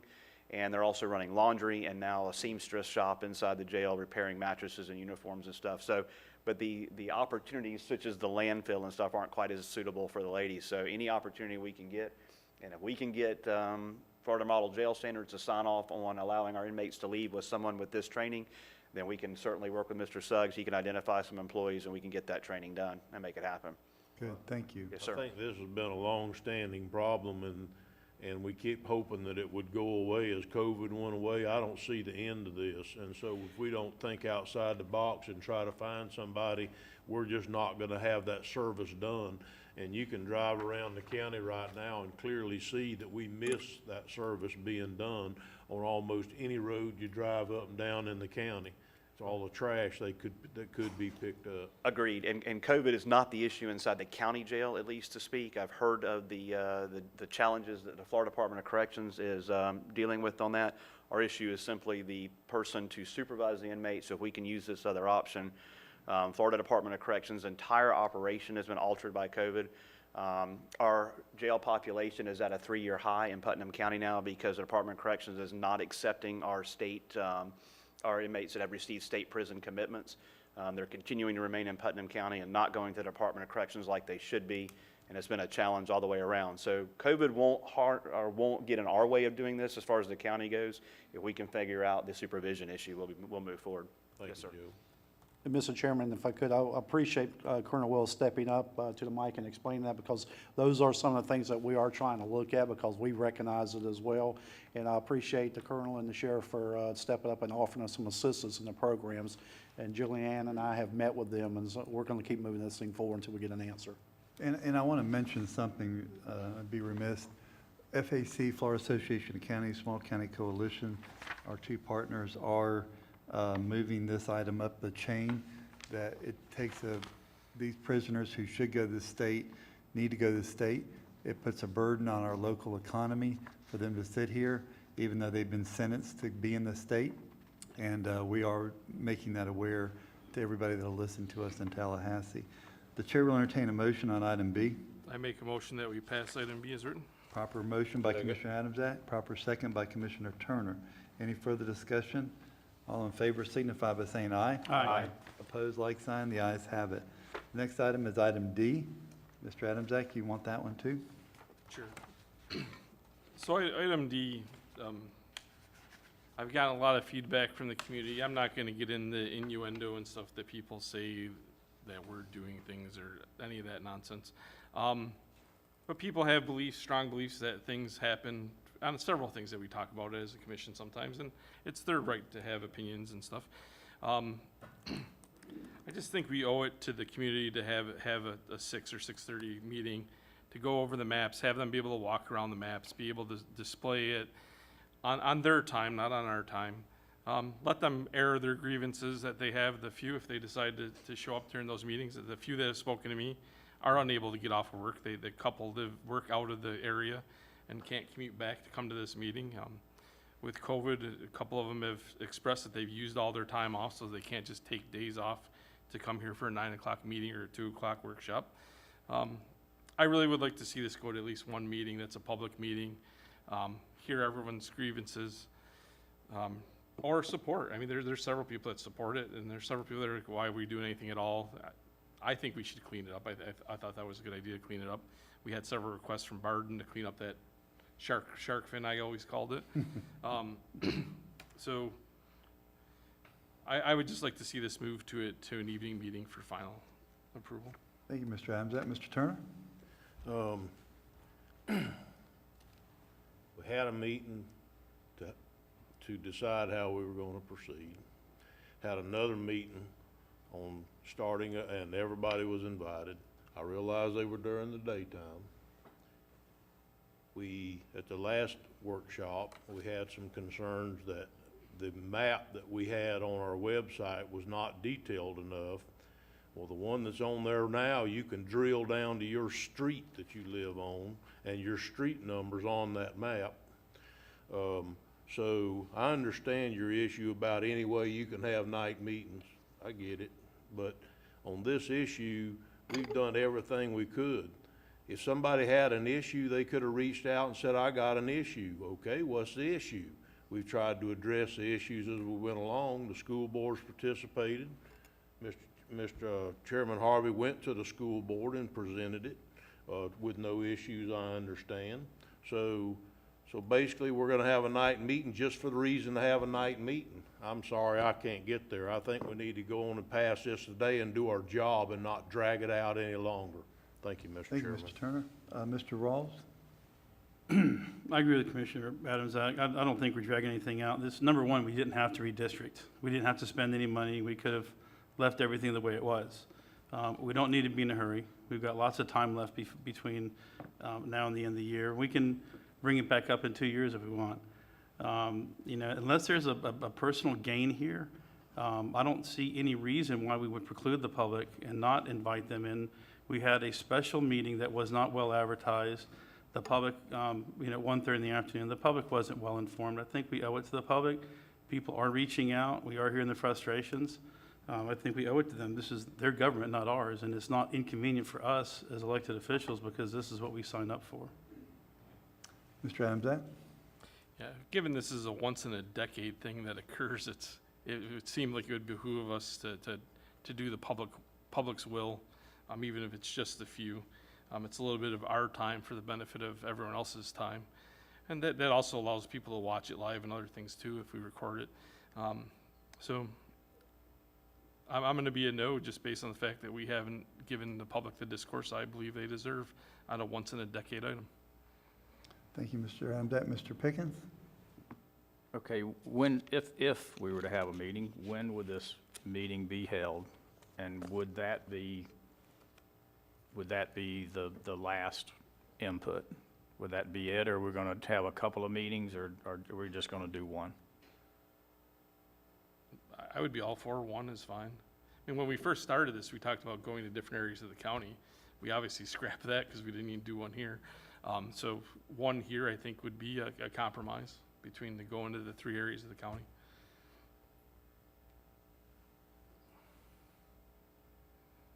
I'd be willing to accept that. One thing that I don't, and I haven't heard really a lot from any of my constituents about the redistricting. It's our final decision, correct? Okay, so. It's gotta be approved by the state. Huh? It's got to be approved by the state. Got to be approved by the state. So, y'all are hearing from your constituents. One thing I don't want is that people are going to say that we tried to force something down on somebody. I think the cleaning up in between District 1 and District 3 was needed, and I've heard about, I guess you call it the fish fin or something like that, a sail fin over in y'all's district, the shark fin, I guess, of cleaning that up. And I think one thing we have accomplished is I think the numbers are about as close as you're going to get them. So I'm not 100% opposed to another meeting. I just want to make sure that that there's a finality to this, or if we're going to have one meeting and it's going to be duly advertised, and however you're going to advertise that. I mean, a lot of people don't read the paper. A lot of people are not on, email and those type things. So how are you going to get the message out so where it can be well attended and get some input? Thank you, Mr. Pickens. Mr. Turner? I don't understand on some issues why we can't just do our job. Just do our job. I mean, good gosh, we had a meeting to set up a meeting. We had another meeting to make sure everybody was there, invited everybody, all the players, anybody could come. We had another meeting to make sure, because we needed to clean up a little area, so we didn't send it on. We sent it to the school board. The only person that's reached out to me on this issue was an email I got from the publisher of the Daily News asking us why we didn't have but one meeting when indeed we had 3 and we were going to have 2 more. So that's the only contact I've had over redistricting. So who are all these people that's raising hell? I don't get it. Nobody's reached out to me. One email from the publisher of the Daily News request saying that we were moving too fast. Moving too fast? This has been going on for weeks. I don't understand why we can't just do our job and pass this thing. It's been worked on, cleaned up, talked about, worked on again and cleaned. I mean, okay, the school board approved it out of abundance of professional courtesy and caution or whatever. We sent it to the school board and made that presentation. I don't think they had any issues with it, did they, Mr. Chairman, when you presented it? Actually, they thanked us and they appreciated the hard work that was put into I it. just don't understand why all of a sudden we want to use this as a vehicle to get into your alternative that you always want to have about night meetings. It's done. We've done it. Tell me who the people are that's reaching out to you. You got 50 of them? two, one, hell, give me somebody, anybody that actually reached out to you, other than you should have a night meeting. That's the reason they reached out. Other than that, I'm good. Thank you, Mr. Chairman. Mr. Adams? The beauty of being an elected representative and representing the people is people have the choice to contact who they want, when they want, how they want. And yes, sometimes we get contacted across our districts because we have relationships across the districts.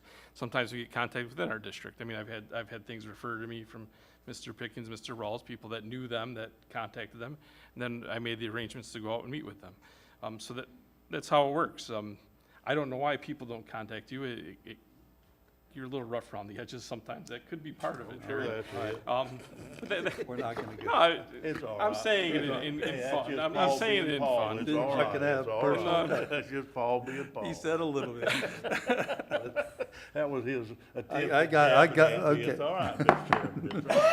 It's all right. So I apologize if the same people don't reach out to each of us as the others. And a lot of things they do, right? The don't poop for, on Putnam thing, that's one where we all have gotten lambasted the same amount and we all got the same level of attention. And that makes sense, and for that particular thing, it absolutely should happen. I just, again, it's a once-in-a-decade thing. I don't feel we rushed it, but I feel we're rushing the finality of it if we don't have this one meeting, and that's just my opinion where I stand. Thank you. Thank you, Mr. Rawls. Then I'm going to take the floor. I think, you know, at every chance we get, we should try to avoid the appearance of impropriety.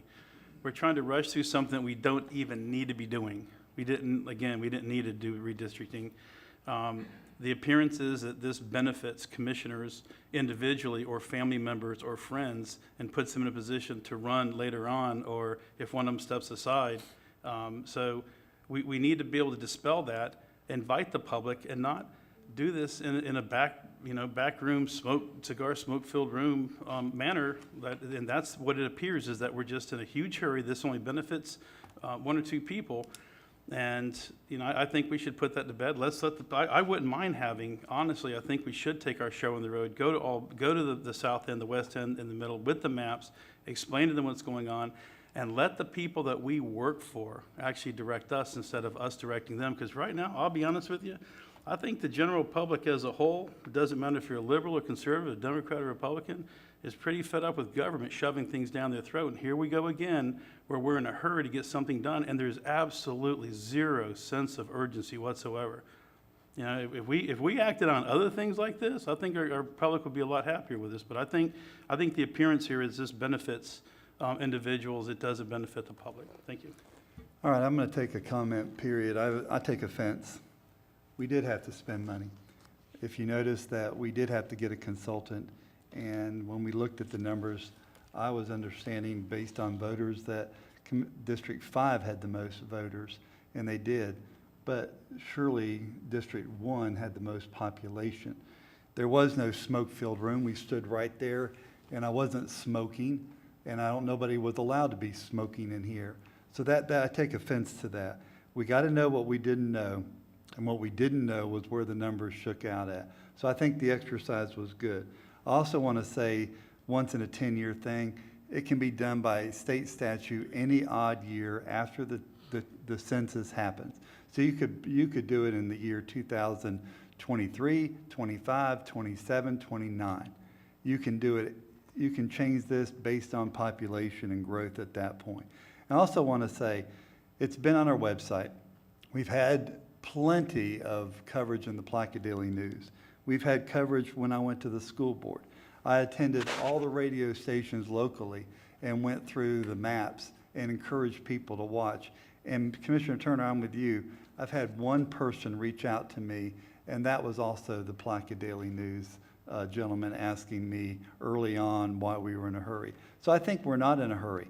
I think we did this really wonderful. I think we spent the time we needed to spend around the podium, looking at the maps, relating what our constituents have said, and that's going to be the end of my comments. I'm going to entertain a motion for... Mr. Chairman, I'll move that we approve this item on the consent agenda. Proper motion by Commissioner Turner. Do we have a second? I'll second it. Proper second by Commissioner Pickens. Any further discussion on the motion? Hearing none, all in favor signify by saying aye. Aye. Opposed, like sign? Aye. The ayes have it. Thank you. Item E, that was pulled. I think Commissioner Rawls, I think you wanted to pull that too, right? No, That was Mr. Adamsack? Okay. Mr. Adamsack? Yeah, I was just, where is the funding for this? From the Already general? budgeted. Yeah. What we do, we budget from ARPA, correct? No, sir. No, This this was was a- budgeted from the fire fund. From the fire fund? Okay. Yeah, this was your capital We improvement. did talk, was ambulances that we talked about ARPA? That's correct. Okay. Just want to make sure I wasn't confusing them. Okay, the chair will entertain a motion. I make a motion that we approve item E as presented. Second. Proper motion by Commissioner Adamsack, proper second by Commissioner Rawls. Any further discussion? All in favor signify by saying aye. Aye. Pose like sign, the ayes have it.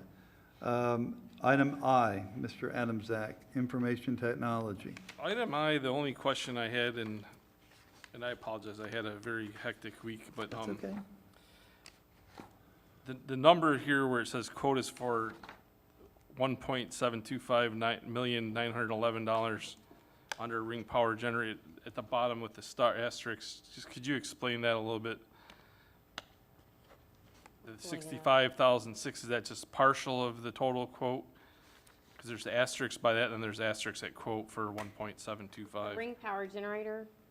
No, under it, you have a star, and then it says quote is for 1.725 So million. it's just a grammatical, the way the agenda was put together. The quote was for $1,725.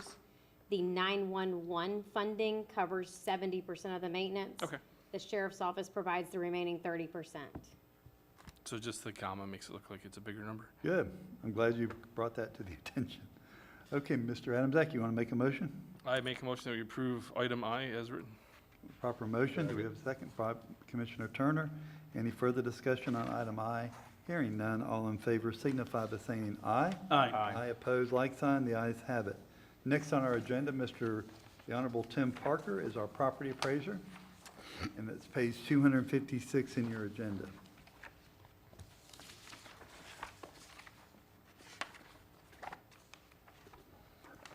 Good morning, Mr. Parker. Good morning, Mr. Chairman and Commissioners. Thank you for the opportunity to speak with you this morning.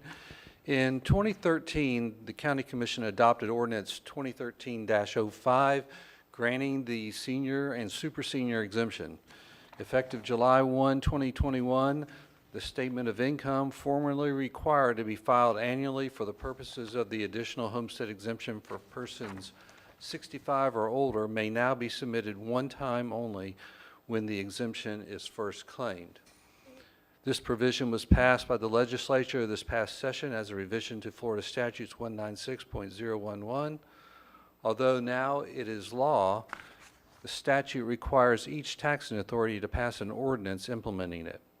Each year, we mail out approximately 2,000 senior exemption applications.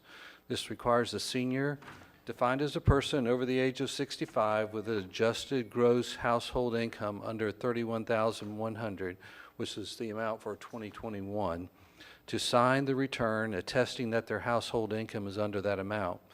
Each year, we have hundreds of individuals that require a second mailing.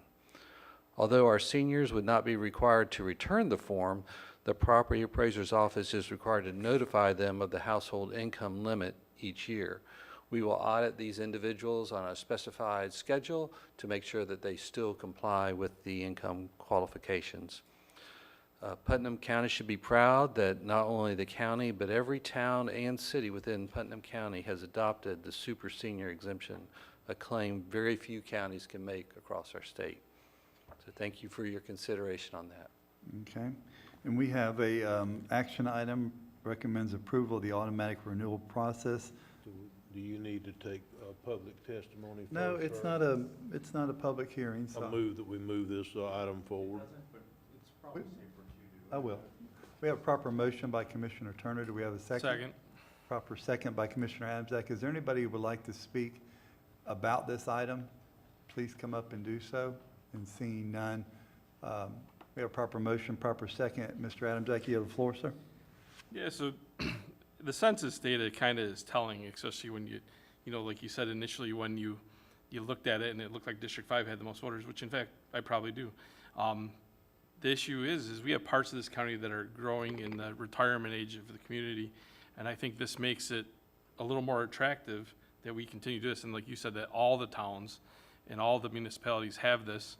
I think that helps us to possibly attract more seniors looking to settle down and retire in our community, from out of state or otherwise.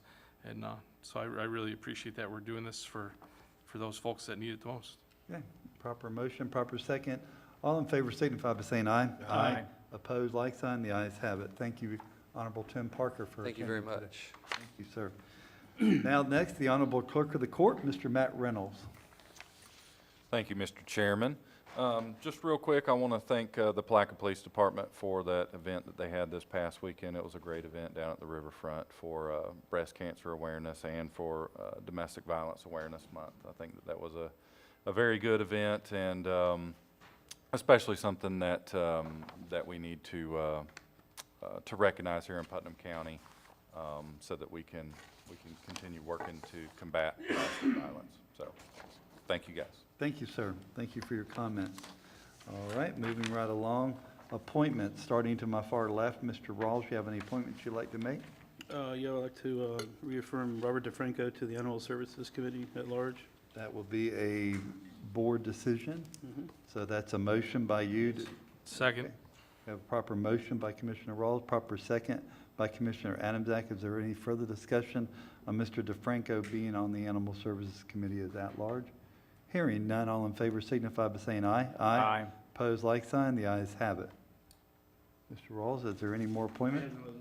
Okay, Mr. Pickens, do you have any appointments? Yeah, I'd like to reappoint Mary Ann Braddock to the Better Place Plan Oversight Committee. Okay, that's your appointment. Yep. And then also reappoint, because I did this a few weeks ago, and the term will be out in just a couple of months. She was filling a term of somebody that resigned, Anna Cruz, to the Parks and Recreation Advisory Board.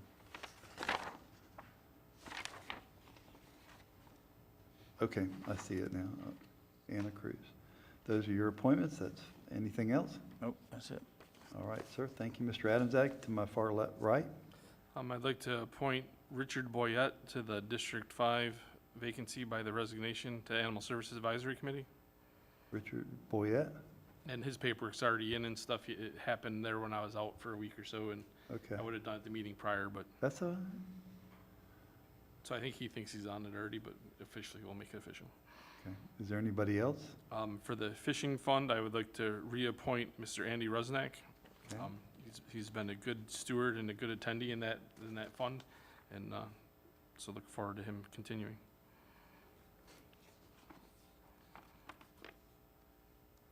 Is that it? Yes, sir. Okay, thank you. Mr. Turner? Yes, Mr. Chairman, I'd like to appoint Dana Jones as District 3 to the Fishing Fund. Okay. And when Sarah was here, while she wasn't out ill, she would reach out to people on different, and ask them, were they still interested in continuing on? Could we have somebody, or would you like me to, I don't mind, reach out to the Contractors Building Trades Examining Board and ask those guys if they want to continue serving. They've done it for a while now, and so I don't want to kick one of them off if they don't want to do it, if they want to continue. We can take care of that. Also, could we review at some point what the qualifications are to serve on a certain category? For instance, like the roofing contractor category. It's my understanding my son-in-law can't serve anymore because of the ruling that our attorney made that you can't be on a committee if you're a close relative to a commissioner. So, with that being said, we tried several others.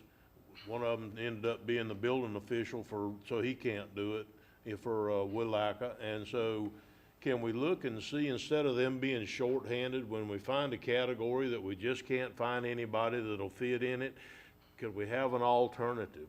Could it be like, I don't know, maybe a realtor or an at-large business person or whatever? Or what we need to do to change that around a little bit? I agree that every one of these categories should be as selected if possible, but we need to have alternatives where the board doesn't have to work shorthanded.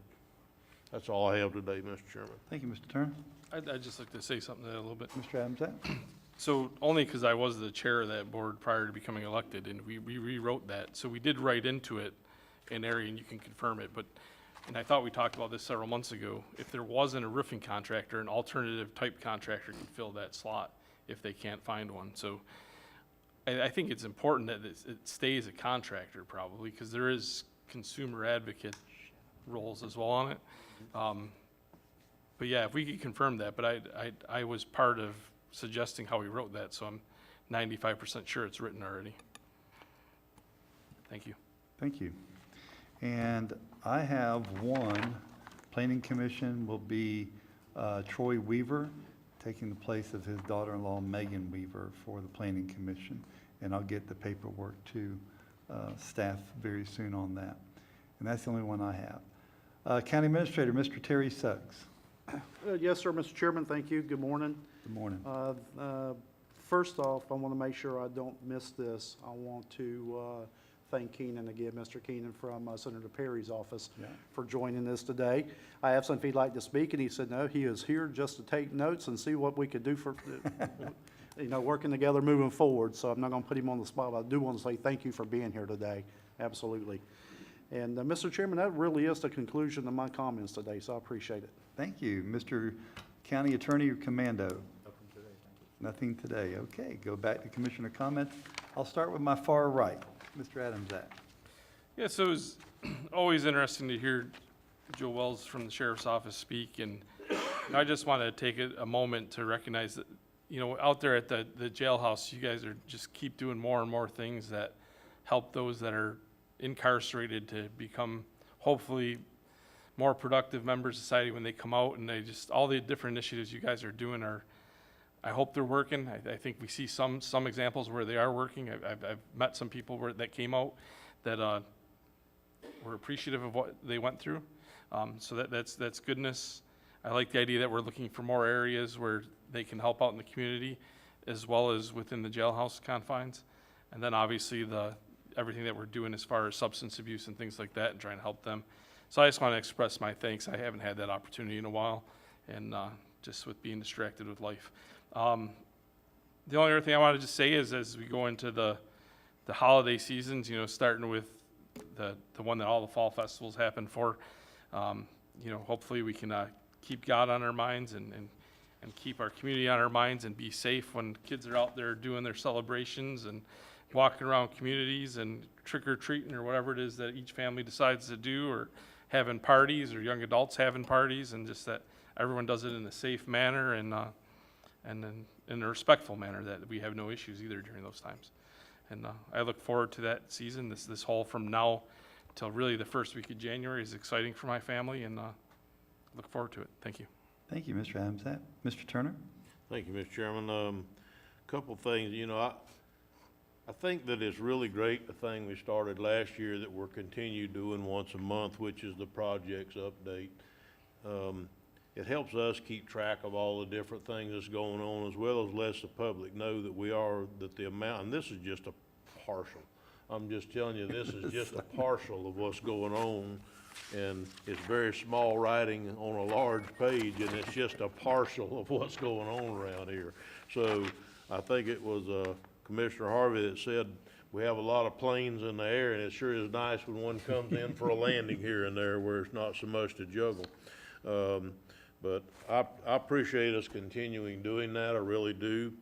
I wish we could try to get the East Placa drainage mitigation moving a little faster if we could, Mr. Troxel. I'd appreciate that, to try to just move it forward. I know that we've started with phase 1 and phase 2, but there's a lot more phases we're going to be able to do with that last appropriation, so I'm hoping we can try to move that just a tad up in our priorities. I know that y'all are so stowed under and short-handed, but it's important that we try to get there before we get a lot more rain. And to give the devil his due, for lack of a better term, I usually give the paper hell about something. I usually do in every comment that I do, but today I'm going to actually praise Sarah. I appreciate you doing what you did on the redistricting. You told absolutely what happened. All the meetings we had, in the article, it was right up spot on about how many meetings we had. We were trying to do more, everything else. So thank you, Sarah. I appreciate you doing that for us. And that's all I have today. And mentioning Sarah, did you see her outfit for Halloween, orange and Yeah. black? Yes, My okay. favorite color, orange. Mr. Rawls, to my far left, sir. All right, so I want to give an update on the animal services. I've been waiting for an answer, and I got it this morning, actually, from my engineer. With the consent of the board, my company would like to donate the architectural engineer services. We will hire an engineer and we'll hire an architect to complete the drawings. So we'll turn over a set of plans. I've discussed this with Mr. Siafi. I've also discussed it with Mr. Commando, but I want to come to the board before I waste any more effort on it. Basically, we turn over a set of plans that you can hire a construction manager and start building. I don't have an issue. I think it's fantastic. Thank you. Yeah, great, thank you. Yeah. I just think it's going to save a lot of money, save a lot of frustration. So, then, you know, if the board consents, I'll make myself available to answer questions for anybody. I think it's a conflict of interest for me to have any part of the construction of it. But I think if we could, at that point, start looking to hire a construction manager, work on a cost-plus basis with them. And right now, any contractor that's got 2 brain cells would prefer to work that way with the escalating cost of everything. I think that'll benefit us tremendously, and you know, we'll be able to take advantage of the savings as they come along, any value engineering they can offer, blah, blah, blah. So we'll be moving forward with that. I'd spoken with Mayor Hill about a month ago about setting up a meeting. He indicated that he wanted to get with you, Commissioner Harvey, as the 2 chairmans, and so, okay, I just want to check and see if we're making any inroads to We have a that. meeting tomorrow morning. We're meeting tomorrow, what time? No, me and him. Oh, Him and I. okay, Him and I. okay. And then I want to give an update on the, so we started in February. We had a substance abuse and mental health recovery forum, and then that led into subsequent meetings, and we're still meeting the second Thursday of each month. What we're doing is, after we finish our Public Safety Coordinating Council, where we have a lot of folks that are still coming, that are engaged, that want to help with the problem. So we'll be coming in to make a presentation at a workshop, hopefully next, not November, probably December, January. We're trying to develop some deliverables, so we don't, you know, at the last meeting, the public defender made a recommendation, why don't we just nail down the top 3 things, and let's take that to the board right now. But I just wanted, you know, kind of give you some insight that it all involves funding. We have the ARPA money right now. I think the investment that we make right now could go a long ways as an investment and multiply in returns for us if we can get folks out of the jails, into work, into housing, and off the streets, especially ones that are afflicted with mental health issues and substance abuse issues. That's all I got. Thank you, Mr. Rawls. Mr. Pickens. Yeah, thank you, Chairman Harvey. Just want to say that yesterday I had the 4th quarter meeting with the District 1 mayors, which would be Michelle Myers from Crescent City, Jamie Watts from Willaca, and Joe Swingala from Pomona Park. And also in attendance are Administrator Terry Suggs, Julianne Holmes-Young, John Siafi, J.R. Grimes, Stephen Turnipseed, and also Mike Troxel. And we had a very good meeting, hour and a half or so with staff discussing the interlocals, and then so we're going to start looking at those. And also J.R. and Stephen mainly Stephen gave a presentation on mitigation monies that might be available for projects for the municipalities. So I just want to thank them for attendance, and it's really working out well. The mayors themselves will stay about another 30 minutes after the meeting to discuss issues that they have among each municipality, and I just want to thank everybody who attended there. And I was hoping J.R. Grimes would still be in the audience, but I see that he left. I just want to congratulate J.R. and Michelle Grimes. Last year, their son Kyle was on the homecoming court and also played football, but he was selected king last year, and their daughter Reagan was selected as homecoming queen Friday, so I wanted him to get up and just give a few words about how it is to live with a king and a queen. And also congratulate Jeremiah Cook. He was voted king, and he lost his dad this year from just a sudden, I think it was a heart attack. And so just a great young man. If you see the picture on the front of the Palaca newspaper, little Reagan just barely comes up to his shoulders. So she's a lovely young lady. I just want to congratulate the Grimes family. So that's all I have. Thank you, Commissioner Pickens, and I have a few items. This coming Saturday, the American Legion will do their trunk or treat out in Interlochen area on County Road 315 from 3 o'clock till 6 o'clock, so if you can attend that. I do have a list of the parades, so if you want to write these down. Friday, November 26th is Palaca's Christmas Parade, and that's in the evening time. That's Friday, November 26th. Interlochen will be Saturday, December 4th, the Christmas celebration beginning at 4. The parade starts at 6:15. Melrose, December 11th at 10 o'clock in the morning. Remember, there's going to be 2 Melrose parades this year. Willaca, December 11th at noon. And then another one in Melrose on December 18th, and that would be at 6 p.m. So I don't have Crescent Cities yet, but as soon as I get that, I'll let you know. This coming Saturday, Bethel Assembly of God Church, right across from Interlochen High School, is doing their Joy Fest. We'll have 1,500 people on campus that day. It's a big event, and I will be selling turkey legs for those people who want to come by and get a turkey leg. If you haven't had a grilled turkey leg, they're really outstanding. And if you can't make it Saturday, this coming Friday night at Interlochen High School varsity football game, I'll be cooking turkey legs there also for the final game of this year. And I'd be remiss not to say this Saturday, Linda and I, is our anniversary of our first date, the Florida-Georgia game. Go Gators, by the way. And she came over, and that started a lifetime of happiness and love that I've never experienced anything like that in my day. So this coming Saturday, 37 years. Our anniversary is actually, our wedding anniversary is on Valentine's Day. So we weren't engaged that long. So, but it's been a great ride with a wonderful woman, so I can't complain. So thank you all for indulging me on that. Next item on our agenda is miscellaneous on public comment. This portion of the agenda is designed to allow citizens an opportunity to bring matters to the attention of the board. It is not reasonable to expect the board will engage in debate or deliberations about matters on which the board has received no prior information as part of the agenda. Please limit your comments to 3 minutes. Public comment cards are conveniently placed in the meeting room entrance as you walked in, and they will be submitted to the deputy clerk. And if you didn't fill out a card and you still want to speak, you have an opportunity. Mr. Hammond, Jim Hammond, please come up. You're recognized, sir, for 3 minutes. Thank you all for letting me speak. Yes, sir.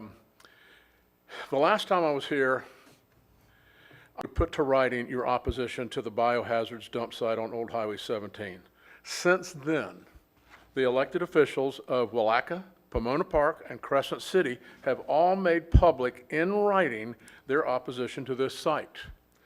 When I was here last, I was told that such an opposition had no standing, but it does. It might not have a binding standing, but it will let the zoning board, the DEP, the citizens of this county, and all others know you feel this dump site will have no value to this county and can only cause harm in polluting drinking wells, cause the air to stink around the site, lower property values, and potentially cause a health hazard to the surrounding waters.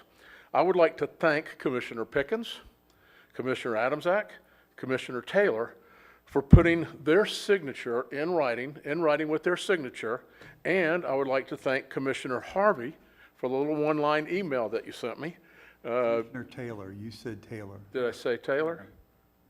You said I Taylor? meant Harvey. I'm old. Yeah, but could you clean that up? Turner. Okay. I'm old. Okay, that's fine. And I'm sticking No, with you're that. Okay? All right. Was my one-line email not enough, or was it just? Well, it I was kind of plenty, hoping for a signature. You know, it's like giving me a check without a signature on it. It's cashable. Trust me. Okay. And Commissioner Harvey that sent me the one-line email. If I could get something signed from Commissioner Rawls and Commissioner Harvey, that you will show the citizens you do care about their well-being.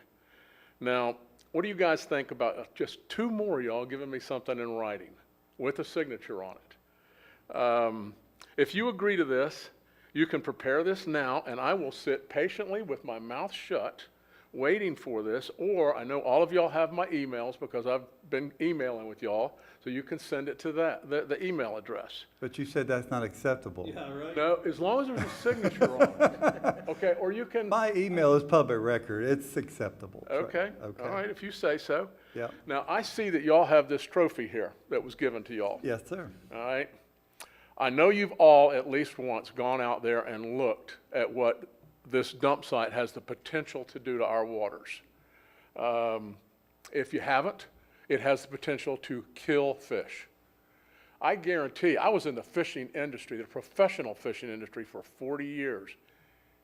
That might be the last one of these you ever see. And I say that because there are no fishing product sponsors that are going to associate themselves with dead fish on the surface. It won't happen. Thank you, Mr. Hammond. We appreciate it. Mr. Rawls, you had a comment? Yeah, if my emails aren't enough and my public comments, then putting it in writing and signing my name to it is not gonna be a difference. I responded to every one of your emails that you've sent me. If you go back and look, I'm the guy that came out first and foremost and said, I'm opposed to this. If having a signature on a piece of paper, if that makes you sleep better at night, type it up, send it to me, I'll get it printed, I'll have it ready for you. But at the end of the day, this commission has said unilaterally, we've held hands and said, we don't want this in our county. So if it makes you sleep better at night, write it up, I'll sign it. But Okay. you have emails from me that state the exact same thing. So either you haven't been reading my email replies, or you've forgotten that I've replied to you, or you're just not understanding. But I have put this out there. I responded to dozens upon dozens upon dozens of people with the same thing, saying, I stand opposed to it. And I would hope that whoever we have on our ZBOA, if it gets that position, would take the same position we do. But we can't put any undue influence on them. Let me make that perfectly clear. I understand that. Citizens Board. I understand there's rules. So, That's I don't know what the purpose of today is, but if you need some ink, I got a pen.